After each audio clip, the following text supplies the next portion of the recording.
Atención. ¿Estás listo para desenmascarar la verdad más impactante?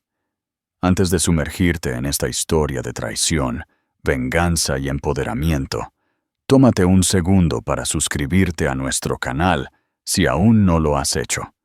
Es completamente gratis y nos ayuda a seguir compartiendo relatos de mujeres que recuperan su poder.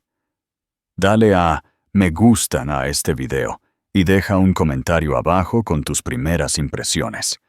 ¿Crees que la verdad siempre sale a la luz? Descúbrelo. Mi reserva para la cena de aniversario, una mesa para 2 en un exclusivo restaurante de Madrid, fue cambiada.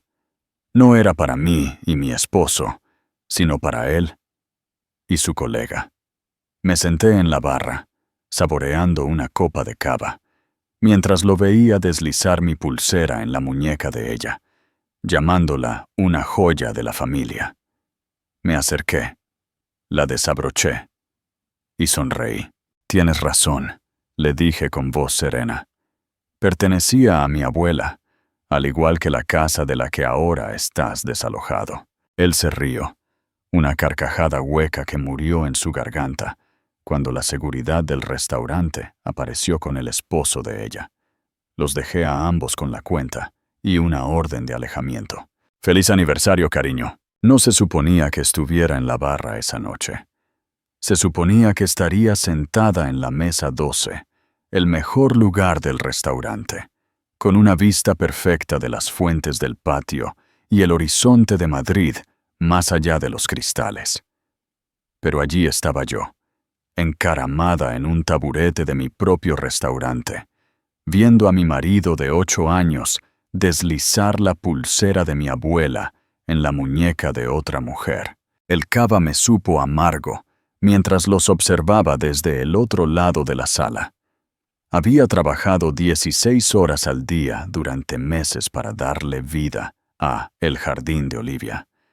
Mi restaurante soñado, por fin una realidad. La noche de inauguración había sido impecable hasta el momento. Los críticos estaban impresionados, el comedor estaba lleno, y mi risotto de calabaza de otoño, mi plato estrella, no había recibido más que elogios.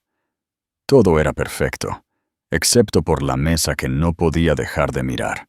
¿Está todo bien, chef? Marco, mi jefe de barra, rellenó mi copa con Dom Perignon, la misma botella que había estado guardando para compartir con Álvaro esa noche.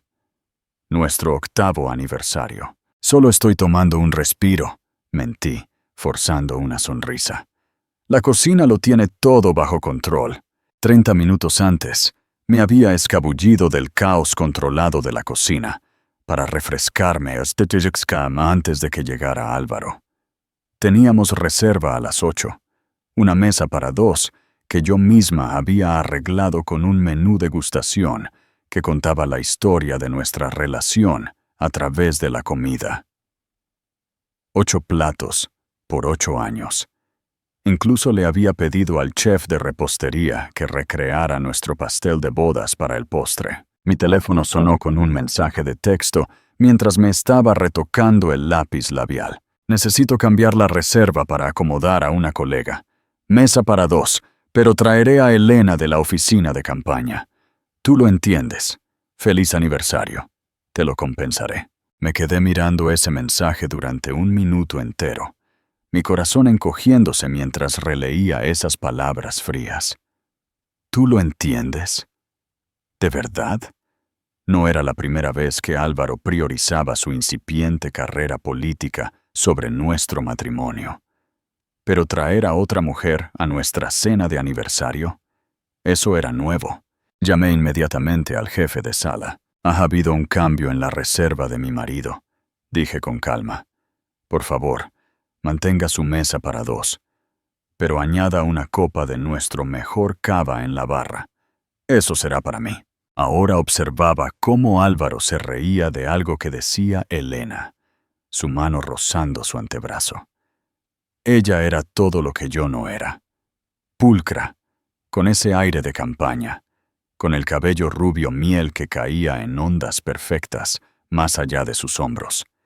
Su vestido rojo abrazaba curvas que mi chaqueta de chef había ocultado durante años. Tiré con nerviosismo de mi vestido negro, el que había comprado especialmente para esa noche, sintiéndome ahora como un extra en mi propio restaurante. 8 aniversarios. El primero habíamos ido de acampada a la sierra, haciendo el amor bajo las estrellas, después de una cena de salchichas y judías.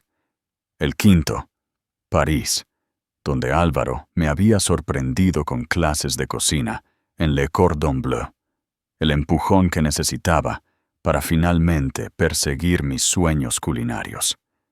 El año pasado se había olvidado por completo, llegando a casa a medianoche con una rosa comprada a toda prisa en una gasolinera y murmullos sobre reuniones de campaña que se alargaban.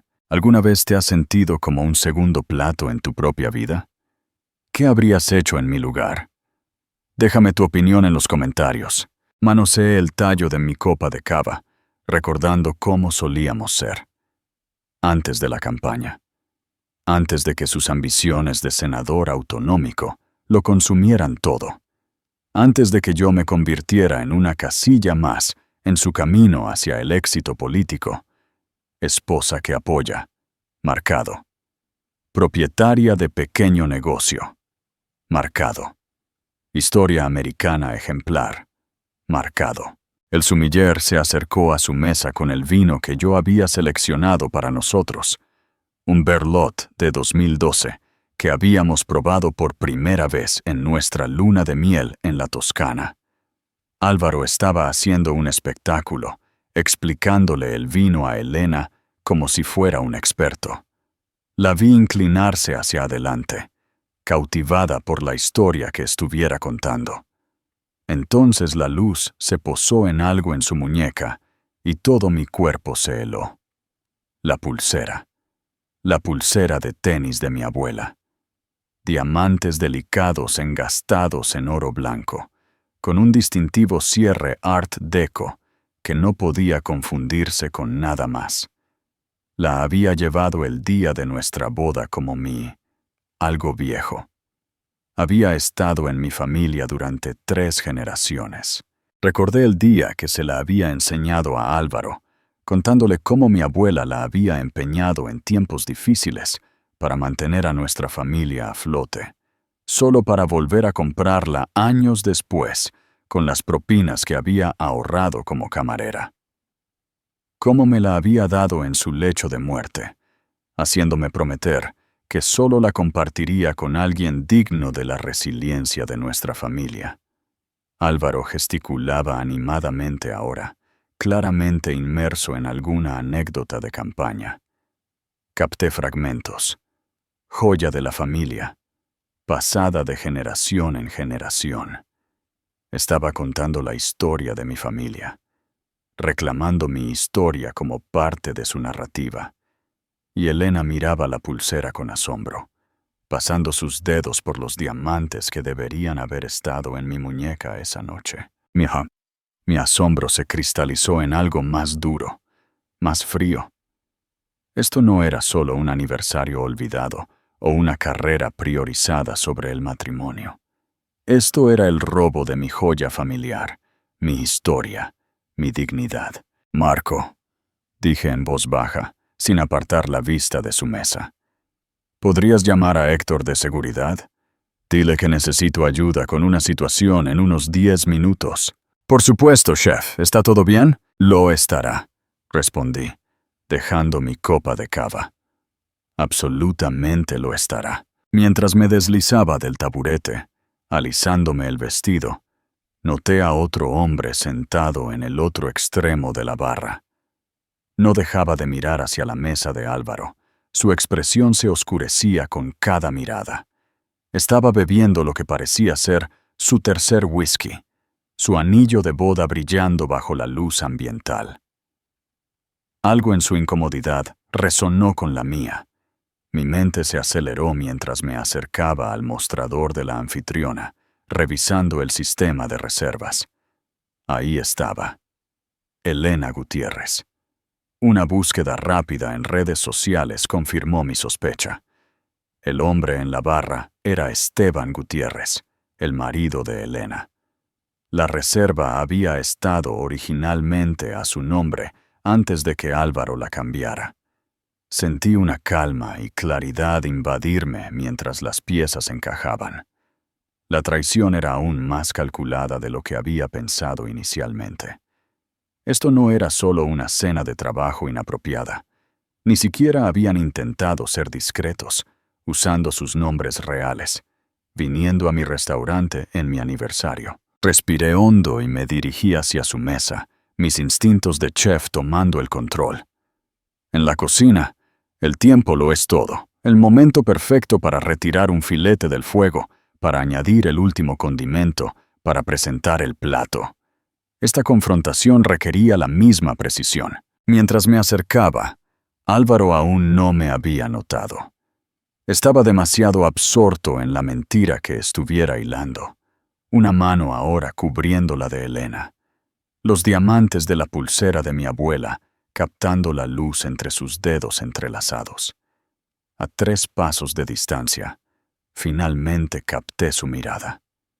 Por un segundo, vi el pánico cruzar su rostro antes de que se recompusiera, luciendo esa sonrisa de campaña que había llegado a despreciar. «¡Melodía! ¡Ahí estás!», exclamó demasiado fuerte. «Estaba contándole a Elena sobre tu restaurante. ¡Únete a nosotros!». En ese momento, al ver a mi marido fingiendo que no pasaba nada, mientras otra mujer llevaba el legado de mi familia en su muñeca, algo dentro de mí se endureció en una determinación similar a la de un diamante. 8 años de compromisos, de echarme atrás para que él pudiera avanzar, de tragarme la decepción. Todo terminaba esa noche.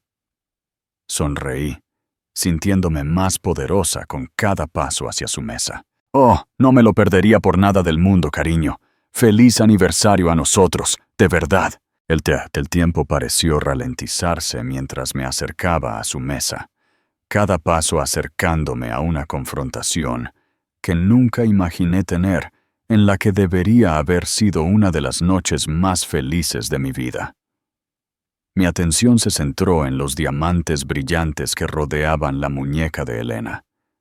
Diamantes que guardaban historias que ella no podía entender. La pulsera había pertenecido primero a mi bisabuela Josefina, un regalo de bodas de su marido antes de que partiera a la Guerra Civil Española. Cuando nunca regresó, esa pulsera se convirtió en su salvavidas. Vendió un diamante a la vez para alimentar a sus hijos durante esos años desesperados, reemplazando cada piedra mientras construía un pequeño negocio de costura desde la mesa de su cocina. Para cuando se la pasó a mi abuela Elvira, cada diamante había sido ganado 2 veces. Mi madre siempre dijo que esa pulsera llevaba la tenacidad de nuestra familia en cada piedra. Dura como el diamante, brillante como el diamante, susurraba, pasando sus dedos por el cierre. Así es como sobreviven las mujeres domínguez. Recordé sentarme en el tocador de mi abuela cuando era niña, viéndola abrocharse esa pulsera antes de ir a su turno de noche. Elvira había trabajado como camarera en El Rincón de Lola durante 37 años. Primero para que mi madre fuera a la universidad, luego para ayudar a mis padres cuando el negocio de construcción de mi padre flaqueó. La pulsera captaba la luz mientras servía café, el único lujo que se permitía. «¿Por qué no la vendes?», le pregunté una vez durante un mes particularmente difícil, cuando oí a mis padres hablar de facturas impagadas. «Podríamos comprar un coche nuevo». Elvira me tomó la cara entre sus manos, sus ojos fieros a pesar de su toque suave. «Melodía, algunas cosas valen más que su precio. Esta pulsera no son solo diamantes. Es cada sacrificio, cada triunfo, cada momento en que elegimos el coraje sobre la comodidad. Algún día, cuando entiendas lo que realmente importa, será tuya». Lo entendí en 2008, cuando golpeó la gran recesión y mi abuela se enfrentó a la ejecución hipotecaria de la pequeña casa artesanal que mi abuelo había construido con sus propias manos. Yo estaba entonces en la escuela de cocina, apenas llegando a fin de mes. Una tarde me llamó, su voz tensa pero decidida. «Voy a empeñar la pulsera mañana», dijo simplemente. «Abuela, no, debe haber otra manera. Puedo dejar los estudios, conseguir un trabajo a tiempo completo». «Esto es exactamente para lo que sirve», interrumpió. «Tu educación importa. Esta casa importa.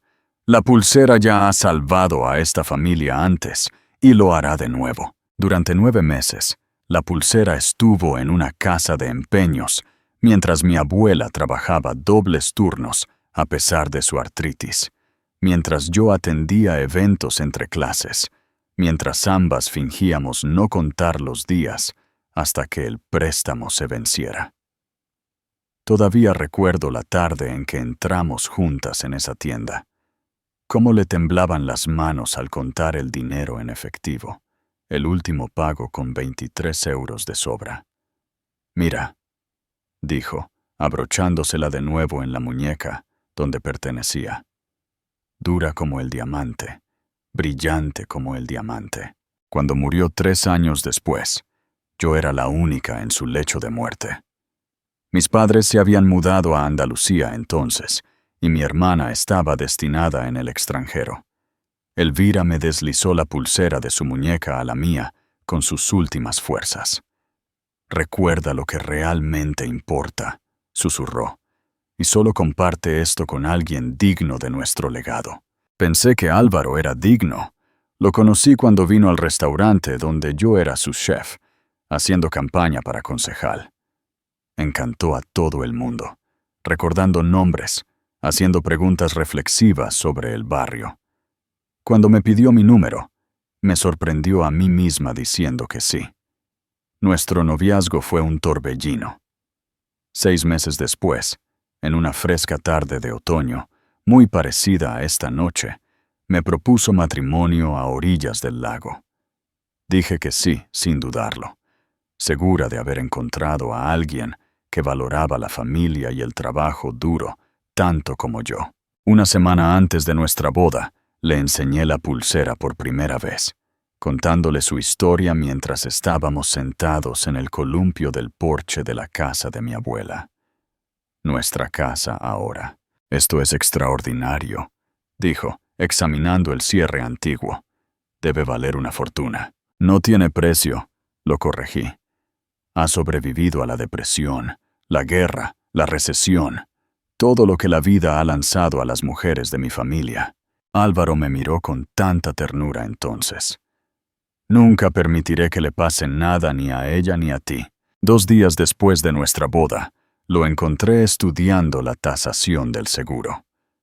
«Solo siendo responsable», explicó. «Algo tan valioso necesita la protección adecuada». Le creí. Le creí en muchas cosas. A los 4 años de nuestro matrimonio, cuando Álvaro decidió presentarse como senador autonómico, nuestros ahorros no fueron suficientes para lanzar la campaña. Nos sentamos en la mesa de la cocina, revisando nuestros bienes cuando sugirió refinanciar la casa. «Es la casa de mi abuela», protesté. «Ha estado pagada durante años. Es una inversión en nuestro futuro», replicó. «Una vez que sea elegido, la pagaremos de nuevo en poco tiempo». Cuando dudé, sus ojos se posaron en mi muñeca. «¿Qué pasa con la pulsera?» «Solo temporalmente. Podríamos conseguir un préstamo a corto plazo con ella». El dolor debió demostrarse en mi cara porque inmediatamente se retractó. «Lo siento, fue una imprudencia. Sé lo que significa para ti». Esa noche, tomé la decisión que en ese momento me pareció un acto de confianza. Deslicé la pulsera en su mano. «Guárdala en la caja fuerte de tu oficina», dije. «Me da miedo que le pase algo durante la preparación del restaurante. Y así, está segura pero sigue con nosotros». Me besó profundamente. «La guardaré con mi vida». Esa fue la última vez que vi la pulsera de mi abuela. hasta esta noche, brillando en la muñeca de otra mujer, siendo presentada como un generoso regalo de mi marido. Mientras estaba de pie ante su mesa ahora, mirando los dedos perfectamente cuidados de Elena, trazando los diamantes que representaban la lucha y el triunfo de mi familia, una fría claridad me invadió. El legado de esta pulsera no se trataba solo de mantener una joya familiar. Se trataba de la fuerza para hacer lo que había que hacer, por difícil que fuera. Mi abuela había empeñado esta pulsera para salvar lo que importaba. Ahora era mi turno de reclamar no solo los diamantes, sino todo lo que representaban. ¡Qué pieza tan hermosa!, dije, mi voz firme mientras cruzaba miradas con mi marido. ¿Te importaría si la miro más de cerca? La sonrisa de Elena vaciló mientras miraba entre Álvaro y yo. «Oh, claro», dijo, extendiendo su muñeca con un encanto practicado. «Es absolutamente impresionante». Tomé suavemente su mano, examinando la pulsera mientras Álvaro se movía incómodo en su asiento. La tensión en la mesa era palpable, pero no estaba lista para la confrontación. Todavía no. Primero necesitaba entender el alcance total de su traición. «Exquisita artesanía», comenté, soltando su muñeca. «Álvaro tiene un excelente gusto para las joyas familiares». Le di una mirada significativa antes de añadir: «Debería volver a la cocina. Disfruten de su comida». Me alejé sintiendo los ojos de Álvaro quemándome la espalda. En lugar de regresar a la cocina, recuperé mi lugar en la barra, esta vez posicionándome donde pudiera observar su mesa sin ser obvia. Marco deslizó un vaso fresco de cava hacia mí, sin decir una palabra. Desde este punto de vista, pude ver cómo Álvaro se inclinaba demasiado cerca al hablar con Elena, cómo su mano rozaba ocasionalmente la de él, cómo compartían miradas que hablaban de algo más que compañerismo profesional. Cada interacción revelaba capas de intimidad que claramente se habían desarrollado con el tiempo. Pensé en la primera señal de que algo andaba mal en nuestro matrimonio. Hace 6 meses, Álvaro había empezado a llegar a casa oliendo a un perfume desconocido. «Eventos de campaña», había explicado. «Le das la mano a 100 personas, abrazas a docenas de partidarios». Yo había asentido, ignorando el hecho de que el aroma era siempre el mismo. Luego vinieron las sesiones de estrategia nocturnas que no podían ser interrumpidas, los retiros de fin de semana con su equipo de campaña a los que no fui invitada, la repentina contraseña en su teléfono por razones de seguridad. Cada rareza la había racionalizado, poniendo excusas para el hombre con el que creía que me había casado. ¿Alguna vez has ignorado las señales de advertencia solo para darte cuenta demasiado tarde? ¿Crees que el amor puede cegarnos a la verdad? «Comenta abajo». «¿Relleno?», preguntó Marco, interrumpiendo mis pensamientos. Negué con la cabeza. Necesito mantener la cabeza fría. Hace 3 meses, había encontrado un recibo de un hotel en el centro, en el bolsillo de su traje mientras hacía la colada. Cuando lo confronté, Álvaro tenía una explicación lista. Una reunión con un donante se alargó y no tenía sentido conducir hasta casa. El hotel estaba a 3 manzanas de nuestra casa. El mes pasado, me había pasado por su sede de campaña sin previo aviso, llevando el almuerzo para todos. Su secretaria estaba nerviosa, diciendo que él estaba en una reunión que no podía ser interrumpida. A través del cristal esmerilado de la puerta de su oficina, pude distinguir 2 siluetas de pie sospechosamente cerca. Incluso entonces, me había convencido de que no era nada. Álvaro era una persona afectuosa. Se acercaba a todo el mundo. Tocaba los brazos de la gente cuando les hablaba. Estaba siendo paranoica, dejando que mis inseguridades se apoderaran de mí. Mi mirada se desvió hacia el hombre al final de la barra, Esteban Gutiérrez, todavía bebiendo su whisky, todavía mirando su mesa. ¿Cuánto sabía él? ¿Había sospechado antes de esta noche? ¿O esta traición era tan reciente para él como para mí? El sumiller estaba recogiendo ahora los platos de aperitivo de Álvaro y Elena. Parecían haber superado ya la incomodidad de mi visita, riéndose juntos por algo privado. La mano de Álvaro desapareció debajo de la mesa. Me di la vuelta. El dolor en mi pecho me sorprendió a pesar de todo. «Chef», se acercó uno de mis cocineros de línea, con aspecto preocupado. «Los Ruiz están preguntando por usted sobre su pastel de aniversario». «Diles que iré enseguida», dije, agradecida por la distracción. Mientras hacía mis rondas por el comedor, revisando a los comensales y aceptando cumplidos por la comida, mantuve una sonrisa profesional. Nadie adivinaría que la chef propietaria estaba viviendo la noche más humillante de su vida. Años en la cocina me habían enseñado a compartimentar, a funcionar a través de quemaduras, cortes y desastres en la cocina. Esto era solo otro tipo de dolor para superar. Cuando terminé con los Ruiz, tomé a propósito un camino que me llevó por la mesa de Álvaro. Estaban a mitad de sus entrantes, hablando en voz baja. Disminuí el ritmo lo suficiente como para captar fragmentos de su conversación. «Una vez que la campaña tenga éxito», decía Álvaro. «¿Pero qué hay de ella?» La voz de Elena teñida de preocupación. «Ella lo entenderá eventualmente. El restaurante la mantiene ocupada, y el acuerdo prenupcial protege la mayoría de nuestros bienes. ¿Y tu casa? Está a nombre de los dos, ¿verdad?» Álvaro se rió entre dientes.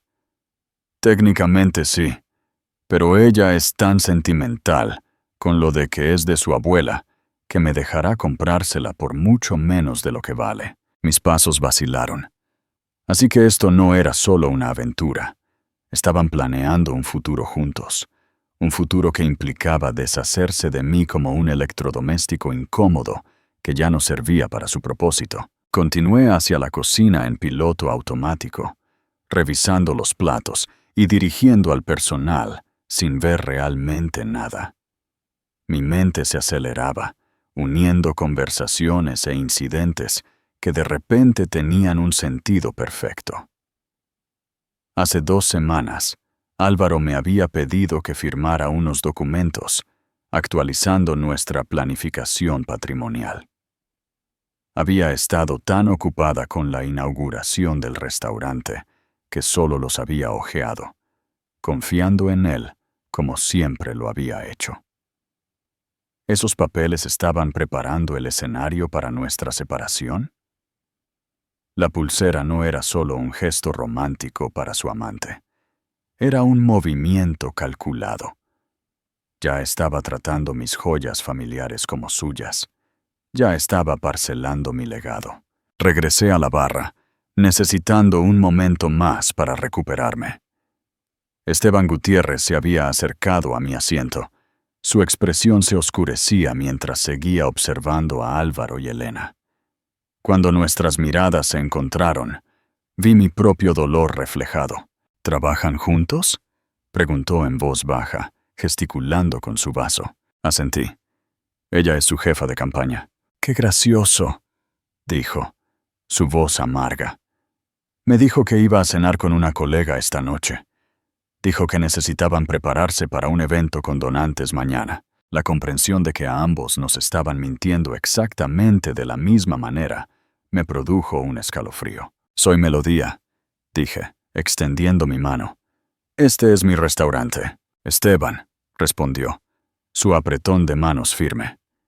«Y al parecer esa es mi mujer con tu marido». Justo entonces, Álvaro se inclinó sobre la mesa y susurró algo que hizo reír a Elena. Ella miró a su alrededor antes de hurgar en su bolso y deslizar un sobre hacia él. Él lo abrió discretamente. Su expresión cambió a una de triunfo mientras revisaba el contenido. «¿Qué están haciendo?», murmuró Esteban. «No lo sé», dije. pero una sospecha se estaba formando. Con permiso, me acerqué de nuevo al mostrador de la anfitriona, esta vez revisando los registros financieros de la campaña en mi teléfono. Allí estaba. Una donación sustancial de Construcciones Gutiérrez había sido registrada la semana pasada. La empresa de Esteban. Al volver a la barra, le mostré la pantalla. ¿Autorizaste esta donación a la campaña de Álvaro? Su rostro se demudó. Eso no es posible. Estamos casi en bancarrota por la recesión del mercado inmobiliario. Elena maneja nuestras finanzas personales, pero sabe que el negocio no puede permitirse donaciones políticas en este momento. La última pieza encajó. Esto no era solo una traición personal. Era profesional, financiera y quizás incluso criminal. Elena no solo se acostaba con mi marido, estaba malversando de su propio esposo. Observé a Álvaro guardarse el sobre, su otra mano aún posada posesivamente en el brazo de Elena, sus dedos rozando la pulsera de mi abuela. «Esteban», dije en voz baja, «creo que necesitamos hablar». Las manos de Esteban, curtidas por la construcción, apretaron con fuerza su vaso de whisky.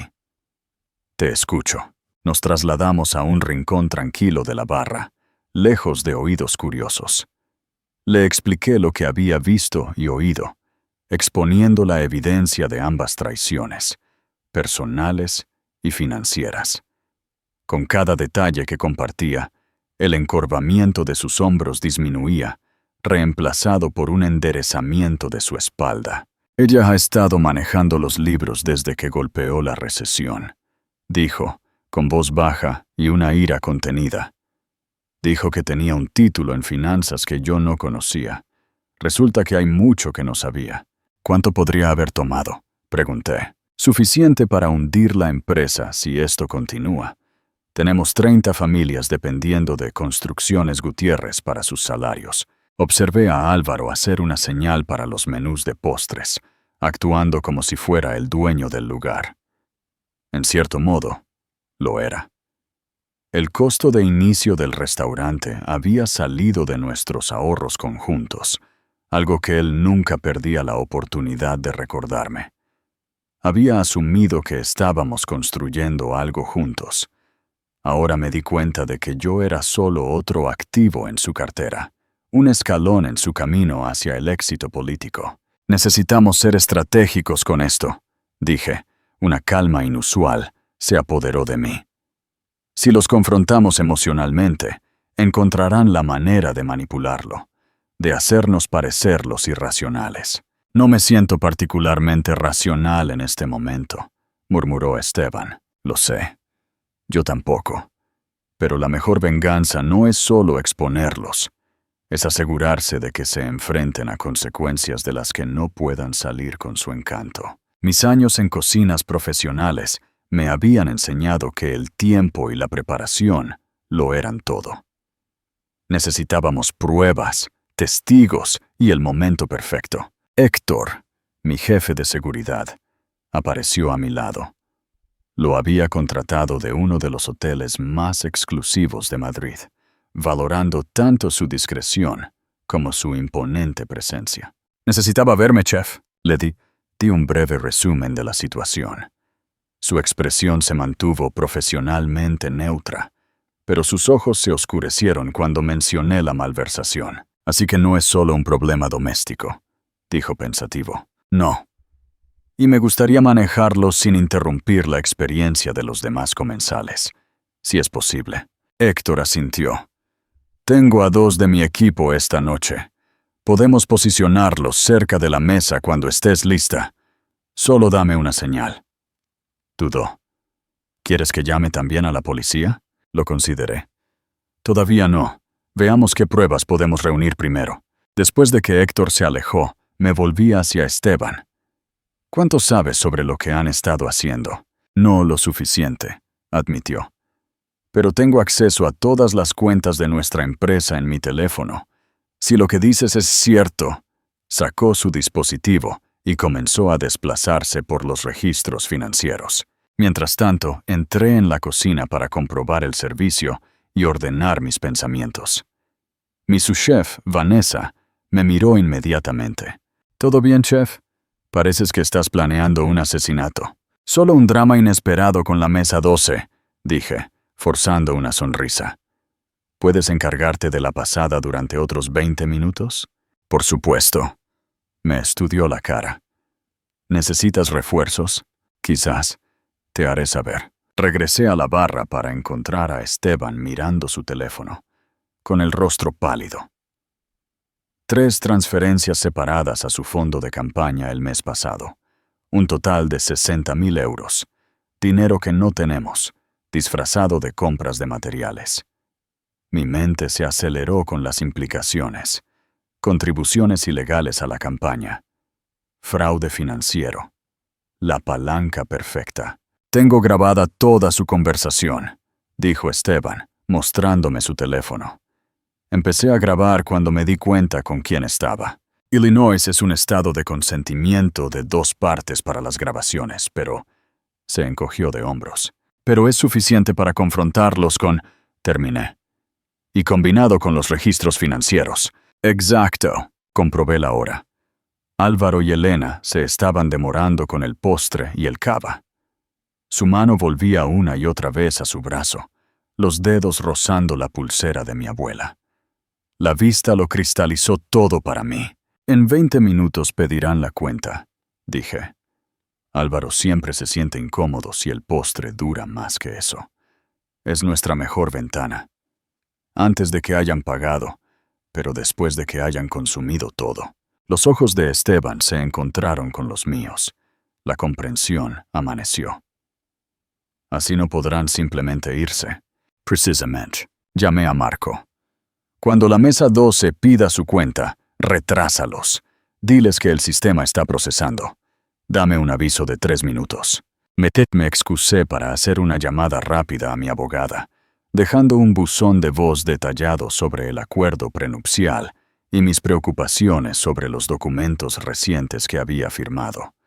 Luego envié un mensaje de texto a mi hermana, pidiéndole que me enviara copias digitales del testamento de nuestra abuela y de la escritura de la casa. La preparación siempre había sido mi punto fuerte. Cuando regresé, Esteban se había recompuesto. «He contactado al abogado de mi empresa. Está sacando todos los registros financieros que tenemos.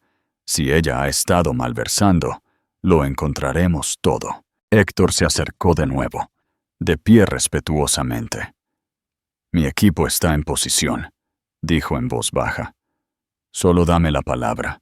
Asentí, sintiendo una ola inesperada de gratitud por estas personas, que apenas me conocían, pero estaban listas para estar a mi lado. Cuando Marco dé la señal, nos movemos. Los siguientes minutos se alargaron eternamente, mientras ultimábamos nuestro enfoque. Cuando Esteban y yo descubrimos que vivíamos a solo unas manzanas, otra pieza del rompecabezas encajó. «Se han estado reuniendo en el motel de la Calle del Sol», dijo. «Encontré cargos en el extracto de nuestra tarjeta de crédito. Pensé que era para clientes de negocios. A 3 manzanas de nuestra casa», dije, recordando el recibo del hotel de Álvaro. Ni siquiera intentaban ser cuidadosos. «Creían que no estábamos prestando atención», respondió Esteban, con una nueva determinación en su voz. «Se equivocaron». Marco me miró y levantó 3 dedos. La señal. Álvaro estaba pidiendo la cuenta. Respiré hondo y me alisó el vestido. «Es hora». «¿Quieres que venga contigo?», preguntó Esteban. «Al principio no. Déjame empezar esto. Cuando mire hacia la barra, esa es tu señal». Me vi reflejada en el salpicadero espejado detrás de la barra. Por primera vez desde que leí el mensaje de texto de Álvaro, me sentí completamente presente en mi cuerpo. El dolor seguía ahí, pero se había transformado en algo poderoso. No era solo una esposa traicionada o una mujer despreciada. Era la nieta de Elvira Domínguez, que había empeñado su posesión más preciada para salvar lo que importaba. que había trabajado dobles turnos con manos artríticas y nudosas para reclamar su legado. Dura como el diamante, brillante como el diamante. Héctor se puso a mi lado, un poco detrás de mí, mientras comenzaba a caminar por el suelo del restaurante. Cada paso se sentía deliberado, mi camino claro. El murmullo de la conversación de la cena, el tintineo de los cubiertos, las sutiles notas de la lista de reproducción que yo misma había seleccionado. Todo ello formó el telón de fondo perfecto para lo que estaba a punto de desarrollarse. No solo iba a confrontar a mi marido, no solo iba a reclamar mi pulsera, iba a reclamar todo, mi hogar familiar, mi dignidad, mi futuro. Años de compromiso y adaptación se desvanecieron con cada paso, reemplazados por una certeza que no había sentido desde antes de conocer a Álvaro. Mientras me acercaba a su mesa, capté la mirada de Elena primero. Su sonrisa vaciló al registrar mi expresión y al hombre grande que me seguía. Álvaro todavía estaba estudiando la cuenta, ajeno a la tormenta que se avecinaba. Era hora de servir el plato final. ¿Disfrutando del postre?, pregunté, mi voz sorprendentemente firme, mientras me detenía en su mesa. La cabeza de Álvaro se levantó. Su sonrisa de político se deslizó inmediatamente en su lugar. Melodía, ven a unirte a nosotros. El soufflé de chocolate es excepcional. Tu chef de repostería merece un aumento. Me quedé de pie, dejando que el silencio se extendiera incómodamente. Elena jugueteó con su servilleta, sin mirarme a los ojos. No creo que me haya presentado correctamente antes, le dije a ella. Soy Melodía Domínguez, la esposa de Álvaro. Hoy es nuestro 8º aniversario. Sus ojos se abrieron, mirando a Álvaro, quien se rió despectivamente. Cariño, ya te expliqué lo del cambio de cena. Elena y yo tenemos esa reunión con el donante mañana, y necesitábamos prepararnos. Su voz tenía el tono justo de explicación razonable, el tono que usaba cuando convencía a los votantes de que tenía sus mejores intereses en el corazón. Sonreí. Interesante, porque la donación se hizo la semana pasada, según los registros de financiación de la campaña. Me volví hacia Elena. ¿Qué tal está Esteban, por cierto? Todavía en la barra, viendo a su mujer y a mi marido celebrar nuestro aniversario. El color abandonó su rostro. La expresión de Álvaro se endureció al darse cuenta de que esto no se iba a solucionar con su encanto habitual. «Estás montando una escena», dijo en voz baja, sus ojos recorriendo las mesas cercanas. «Podemos discutir esto en casa. En realidad, no podemos. Verás, he estado revisando esos documentos que me hiciste firmar hace 2 semanas, los que decías que eran una planificación patrimonial rutinaria. Me incliné más cerca. ¿De verdad pensaste que no haría que mi abogada los examinara una vez que tuviera un momento para respirar? Él intentó engañarme para que entregara la casa de mi abuela. Elena se movió incómoda en su asiento. Álvaro, quizás deberíamos... No, espetó, para luego suavizar inmediatamente su tono, consciente de las miradas. Melodía está confundida. Todo lo que he hecho ha sido para asegurar nuestro futuro. ¿Nuestro futuro? Levanté una ceja. ¿O el tuyo y el de Elena? Su mandíbula se tensó. Lo vi calcular su siguiente movimiento, sopesando la percepción pública con el control de daños. Eso es absurdo, dijo finalmente. Elena es mi jefa de campaña. Esto es una cena de trabajo. Suavemente alcancé la muñeca de Elena, girándola para que la pulsera captara la luz. Entonces, ¿por qué lleva la pulsera de mi abuela? La que me dijiste que estaba en tu caja fuerte de la oficina. Un comensal cercano miró. Su curiosidad se agudizó. Es similar, pero no la misma pieza, intentó Álvaro, su confianza flaqueando ligeramente. Quizás has olvidado la inscripción, dije. desabrochando la pulsera de la muñeca de Elena, a pesar de su protesta de asombro. La giré, revelando las diminutas palabras grabadas en el cierre. Dura como el diamante, brillante como el diamante. Para Elvira con amor. 1941. La expresión de Álvaro cambió de confiada a acorralada. Sentí un atisbo de satisfacción al verlo retorcerse. Pensé que sería un bonito gesto, comenzó, con voz baja. Solo por la noche. ¿Un bonito gesto? Lo interrumpí.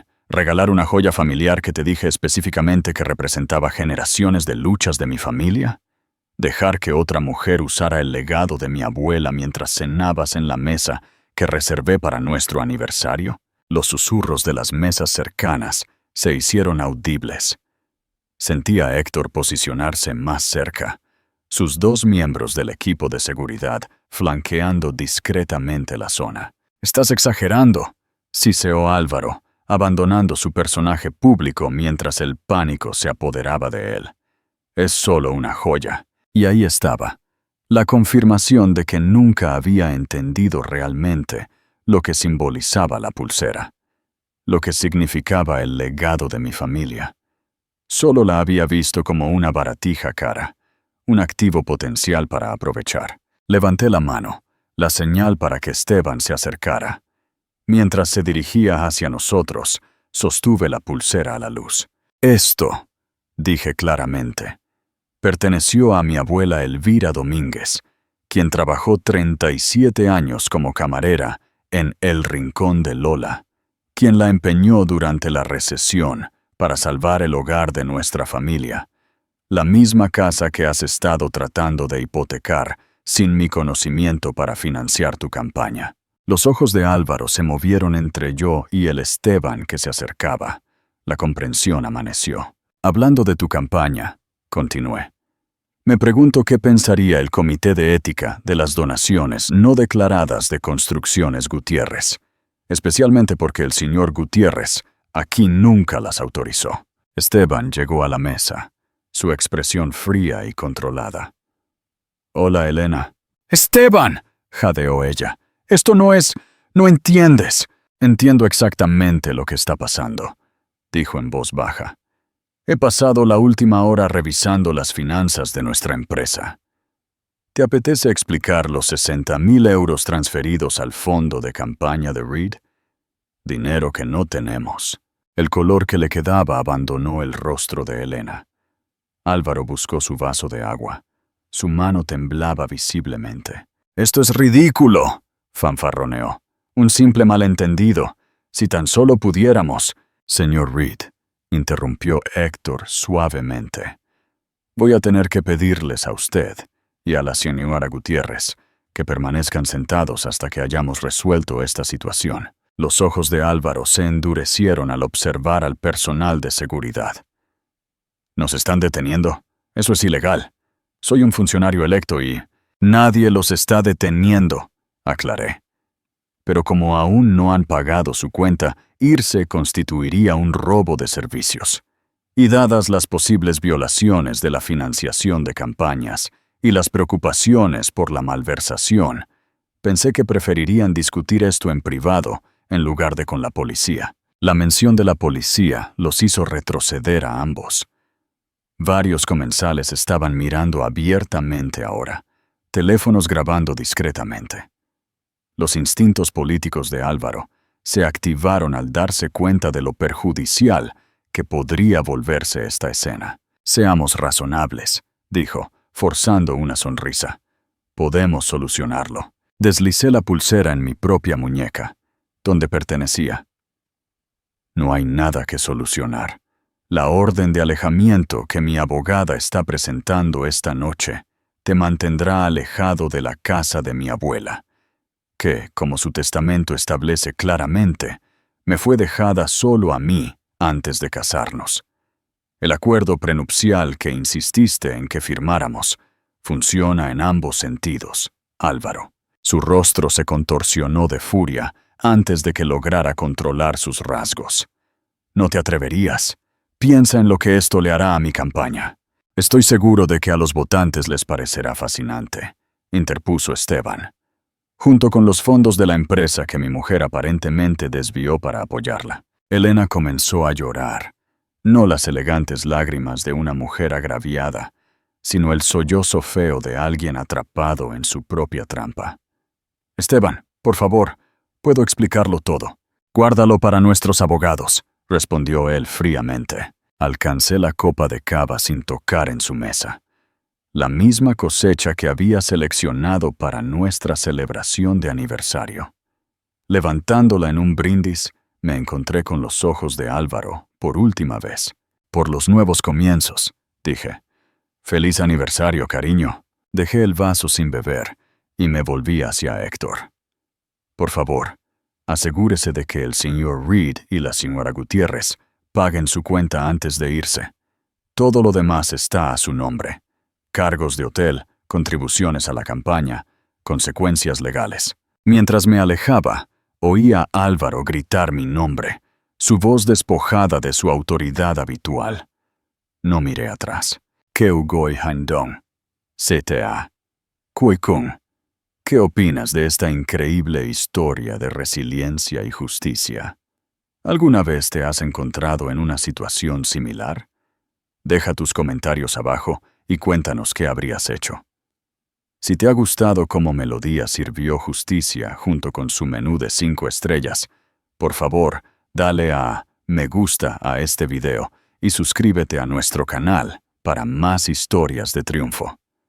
Tu apoyo nos ayuda a seguir creciendo nuestra comunidad. 6 meses después, me encontraba en mi cocina, la cocina de mi abuela, preparando una cena privada para los inversores del restaurante que me habían ayudado a comprar la parte de Álvaro en el Jardín de Olivia. El divorcio se había finalizado con sorprendente rapidez una vez que la investigación de financiación de la campaña comenzó. La pulsera captaba la luz mientras picaba hierbas, de vuelta donde pertenecía. El restaurante había prosperado a pesar, o quizás debido, a la publicidad. La gente venía inicialmente por el cotilleo, pero regresaba por la comida. La brillante crítica del Diario de Madrid había calificado mi menú de otoño como una revelación de resiliencia transformada en arte culinario. Esteban había pasado antes con una botella de vino y la noticia de que su empresa finalmente se estaba recuperando después de que se expusiera la malversación de Elena. Habíamos desarrollado una amistad inesperada. 2 personas reconstruyendo sus vidas de traiciones similares. Nada romántico. Ambos estábamos demasiado heridos para eso. Pero algo igualmente valioso. Respeto y comprensión mutuos. La carrera política de Álvaro había implosionado espectacularmente. La última vez que supe de él, estaba trabajando en la compañía de seguros de su padre en Segovia, sus sueños de campaña destrozados por violaciones éticas y humillación pública. Mientras preparaba la mesa, colocando la vajilla de mi abuela, me di cuenta de que estaba tarareando, algo que no había hecho en años. La casa se sentía viva de nuevo, llena de propósito y posibilidad, en lugar de compromiso y resentimientos ocultos. Dura como el diamante, brillante como el diamante. Las mujeres Domínguez resistían. Reconstruíamos, prosperábamos. Y a veces, cuando la justicia se servía a la temperatura adecuada, incluso celebrábamos con un brindis final perfecto.